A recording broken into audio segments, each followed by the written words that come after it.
Hi hello ನಮಸ್ತೆ, ನಾನು ರಾಜು ಅಷ್ಟೇ. ನೀವು ನೋಡ್ತಿದ್ದೀರಾ centre point Kannada YouTube channel. ಅಧಿಕಾರಕ್ಕೆ ಬಂದ ಒಂದೇ ಒಂದು ತಿಂಗಳ ಒಳಗಾಗಿ ಕೈ ಸರ್ಕಾರದಲ್ಲಿ ಅಂದರೆ ಕಾಂಗ್ರೆಸ್ ಸರ್ಕಾರದಲ್ಲಿ DKಗೆ ಭಾರಿ ಸೆಟ್ ಬ್ಯಾಕ್. ಕೈ ಕೊಟ್ಟಂಥ ಮಿನಿಸ್ಟರ್ ಅಂದರೆ DK ಶಿವಕುಮಾರ್ ಅವರಿಗೆ ಅವರ ಮಂತ್ರಿಮಂಡಲದ ಮಂತ್ರಿಗಳೇ ಕೈ ಕೊಟ್ಟಿದ್ದಾರೆ.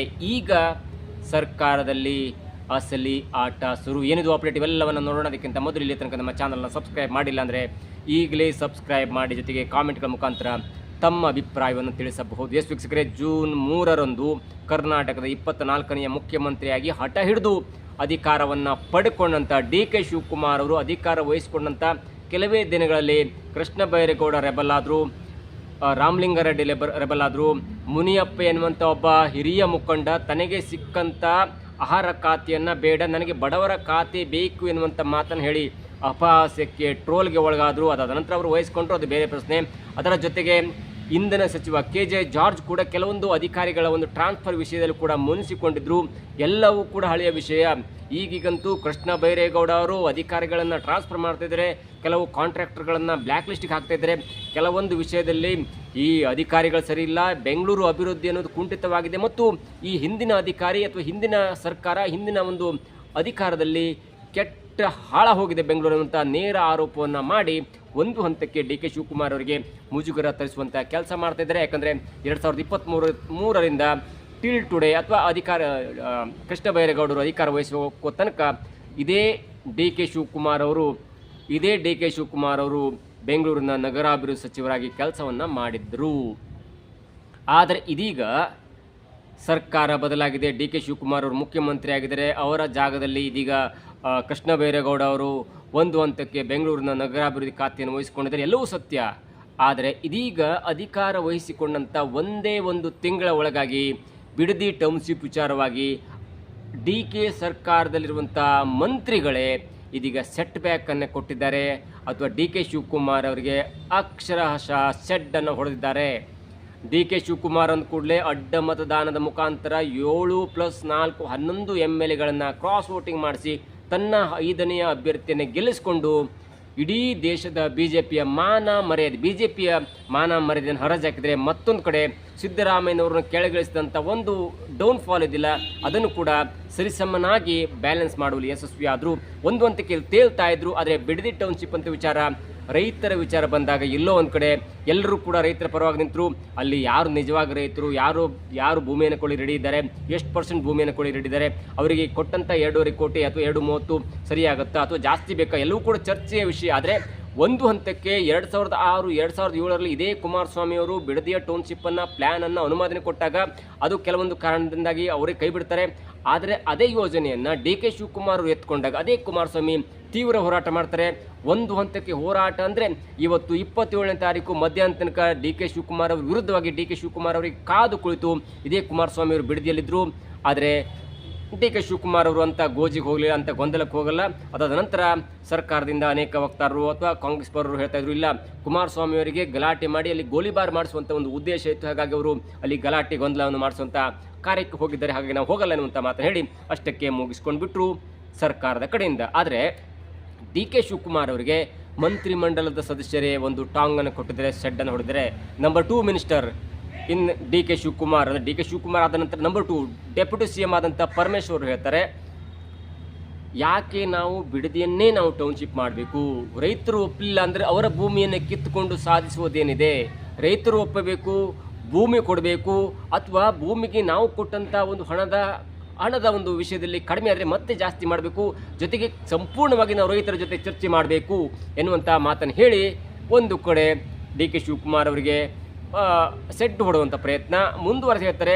ನನಗೆ ಬಿಡದಿ ಟೌನ್ಶಿಪ್ ಬಗ್ಗೆ ಗೊತ್ತಿದೆಯೇ ಹೊರತು ಬಿಡದಿಯಲ್ಲಿ AI ಹಬ್ ಮಾಡ್ತಾರೆ ಎನ್ನುವಂಥ ವಿಷಯ ಗೊತ್ತಿಲ್ಲ ಎನ್ನುವಂಥ ಮಾತನ್ನು ಹೇಳಿ ಇಲ್ಲೋ ಒಂದು ಕಡೆ ಬಿಡದಿ ಟೌನ್ಶಿಪ್ ವಿಚಾರ ಅನ್ನೋದು ಕೇವಲ DK ಶಿವಕುಮಾರ್ ಅವರ ಒಂದು ಮೂಗಿನ ನೇರಕ್ಕೆ ಆಗ್ತಿರುವಂಥ ಕೆಲಸವ ಎನ್ನುವಂಥ ಮಾತು ಇದೀಗ ಚರ್ಚೆಗೆ ಗ್ರಾಸವಾಗ್ತಿದೆ. ಮುಂದುವರೆದು ಹೇಳ್ತಾರೆ ಇದೇ ಪರಮೇಶ್ವರ್ ಅವರು, ಬೆಂಗಳೂರನ್ನ ಬಿಟ್ಟು ಬಿಡದಿಯನ್ನು ಬಿಟ್ಟು ಕೋಲಾರದಲ್ಲಿ ಮಾಡ್ಬೋದು, ಕೋಲಾರದಲ್ಲೂ ಕೂಡ ಅತ್ಯಂತ ಸೂಕ್ತವಾದ ಜಾಗ ಇದೆ, 1000 ಎಕರೆ ಜಾಗ ಇದೆ, ಅಲ್ಲಿ ರೈತರಿಗೆ ಬೇಕಾಗದಂಥ ಜಾಗ ಇದೆ, ಅಲ್ಲಿ ರೈತರು ಆರಾಮಾಗಿ ಕೊಟ್ಬಿಡ್ತಾರೆ.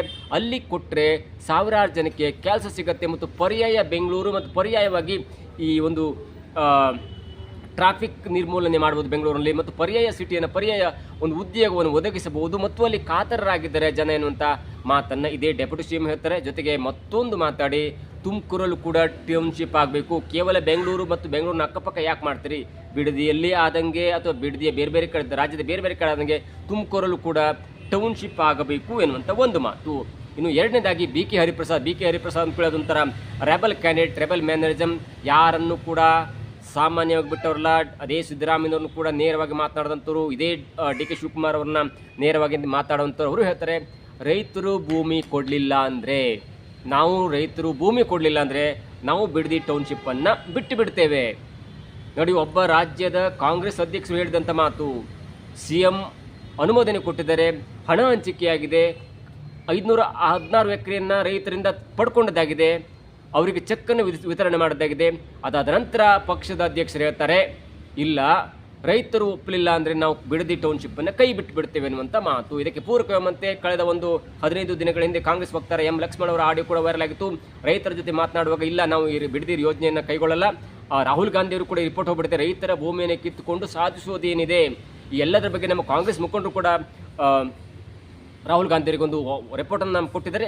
ಸದ್ಯ ಇದು ಈ ಬಿಡದಿ ಟೌನ್ಶಿಪ್ ಯೋಜನೆ ಕೈ ಬಿಡಲಾಗುತ್ತೆ ಅನ್ನುವಂಥ ಮಾತನ್ನು ಕೂಡ ಹೇಳಿದರು.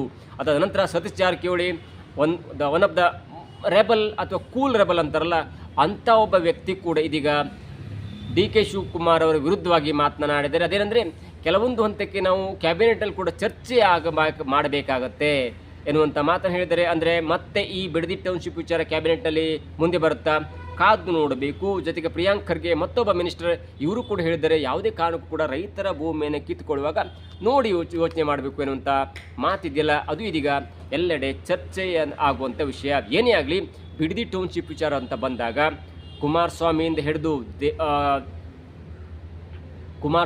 ಹಿಡಿದು ಯಡಿಯೂರಪ್ಪನಿಂದ ಹಿಡಿದು ಶೆಟ್ಟರಿಂದ ಹಿಡಿದು ಸದಾನಂದ ಗೌಡರಿಂದ ಹಿಡಿದು ಕೊನೆಯದಾಗಿ AI ಹಬ್ ಅಂದರೆ GBIT ಮಾಡುವಂಥ ದೃಷ್ಟಿಯಲ್ಲಿ ಮತ್ತೊಂದು ಸಮಿತಿಯನ್ನು ರಚನೆ ಮಾಡಿದ್ದು ಕೂಡ ಇದೇ ಬಸವರಾಜ ಬೊಮ್ಮಾಯಿ ಅವರು.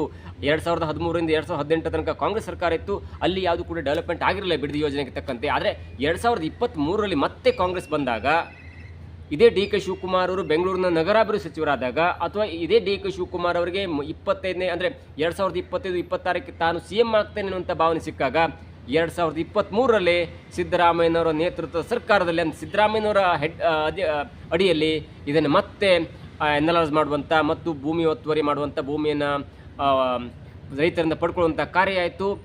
GBIT ಅನ್ನುವಂಥ ಮತ್ತೆ ಮರುನಾಮಕರಣ ಆಯಿತು. ಜೊತೆಗೆ AI ಹಬ್ ಮಾಡ್ತೇವೆ ಅನ್ನುವಂಥ ಎಲ್ಲ ಆಯಿತು. ಕೆಲವೊಂದಿಷ್ಟು ಪ್ರಕರಣದಲ್ಲಿ ಕೆಲವೊಂದಿಷ್ಟು ಗೊಂದಲ ಕೂಡಿದೆ.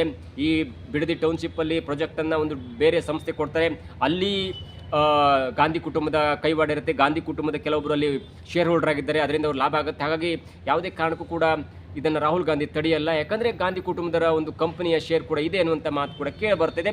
ಏನೇ ಆಗಲಿ, ಅಧಿಕಾರ ವಹಿಸಿಕೊಂಡಂಥ ಒಂದೇ ತಿಂಗಳಲ್ಲಿ ಡಿ ಕೆ ಶಿವಕುಮಾರ್ ಅವರ ವಿರುದ್ಧವೇ ಕೆಲವೊಂದು ಹೇಳಿಕೆಯನ್ನು ಗಮನಿಸ್ತಾ ಇದ್ದರೆ, ಅದರಲ್ಲೂ ಮುಖ್ಯವಾಗಿ ಪರಮೇಶ್ವರ್ ಅವರ ಹೇಳಿಕೆ ಆಗಿರ್ಬೋದು, ಪ್ರಿಯಾಂಕ್ ಖರ್ಗೆ ಹೇಳಿಕೆ ಆಗಿರ್ಬೋದು, ಅಥವಾ ಸತೀಶ್ ಜಾರಕಿಹೊಳಿ ಹೇಳಿಕೆ ಆಗಿರ್ಬೋದು, ಅಥವಾ ಒನ್ ಮ್ಯಾನ್ ರೆಬಲ್ ಆರ್ಮಿ ಆಗಿರುವಂಥ ಬಿ ಕೆ ಹರಿಪ್ರಸಾದ್ ಅವರು. ನೀವು ಬಿ ಕೆ ಹರಿಪ್ರಸಾದ್ ಅವ್ರನ್ನ ಸಾಮಾನ್ಯವಾಗಿ ತಿಳ್ಕೊಳ್ಳುವಾಗಿಲ್ಲ. ಅವ್ರು ಹೇಳಿದಾಗೆ 20ರಿಂದ 25 ಮುಖ್ಯಮಂತ್ರಿಗಳು ಮಾಡಿದರೆ 25ರಿಂದ 26 ಮುಖ್ಯಮಂತ್ರಿಗಳು ಇಳಿಸಿದೆ ಅನ್ನುವಂಥ ಮಾತು ಇದೆಯಲ್ಲ, ಅದನ್ನು ಕೂಲಾಗಿ ತೆಗೆದುಕೊಳ್ಳುವಾಗಿಲ್ಲ.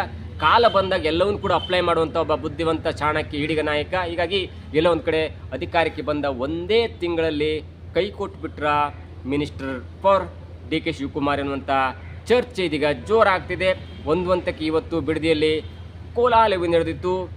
ಡಿ ಕೆ ಶಿವಕುಮಾರ್ ವಿರುದ್ಧವಾಗಿ ಕೂಗ್ತಾ ಇದ್ದಂಥ ರೈತರು ಮತ್ತೆ ಮತ್ತೊಂದು ಗುಂಪಿನವರು ಮಧ್ಯೆ ಕೋಲಾಹಲ ಆಯಿತು. ಅಂದರೆ ಡಿ ಕೆ ಮತ್ತು HDK ಬಣದ ನಡುವೆ ಸ್ವಲ್ಪ ಗೊಂದಲ ಆಯಿತು, ಪರಸ್ಪರ ಜೈಕಾರ, ಪರಸ್ಪರ ಧಿಕ್ಕಾರ ಕೂಡ ಆಯಿತು. ನೋಡಬೇಕು ಮುಂದಿನ ಹಂತಗಳಲ್ಲಿ ಬಿಡದಿ ಟೌನ್ಶಿಪ್ ಯಾವ ಹಂತಕ್ಕೆ ಹೋಗುತ್ತೆ, ಅದು ಸರ್ಕಾರದ ನಿಲುವಿನಲ್ಲಿ ಏನಾದರೂ ಬದಲಾವಣೆ ಆಗುತ್ತಾ, ಕಾದು ನೋಡೋಣ. ಇದಾಗುತ್ತೆ ಇವತ್ತು ವಿಶೇಷ. ನೋಡ್ತಾ ಇರಿ centre point Kannada YouTube channel.